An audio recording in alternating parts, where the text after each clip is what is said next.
How do you know when you've made it? You've reached all your goals, you're at the top of the mountain, but then you notice this higher peak that you never really noticed before. I heard a story once about Nicolas Cage in the 80s, who was one of the biggest movie stars in the world. He was a smash at the box office, earning more money than he knew what to do with. But then he saw a trailer for Top Gun. He's like, man, if I could just get the roles that Tom Cruise gets, then I'll really be set. How's this guy not satisfied with what he's accomplished? In the book Subtle Art of Not Giving a Frig, Mark Manson tells a story about former Metallica member Dave Mustaine. He was kicked out of the band in the early days, and Metallica went on to become one of the biggest heavy metal bands of all time.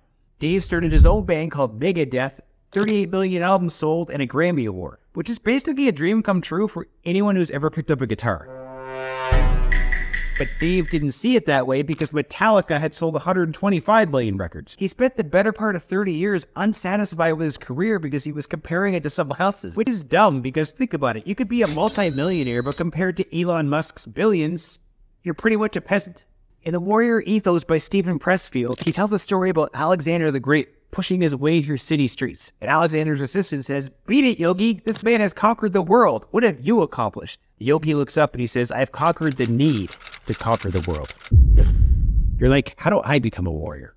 First of all, stop comparing yourself to others. Alexander the Great didn't have Instagram. There's always going to be someone else ahead of us, so when you consume someone else's work, use it as inspiration instead of comparison. In fact, if you're going to compare yourself to anyone, make sure they suck, because it makes you feel much better about your own shit.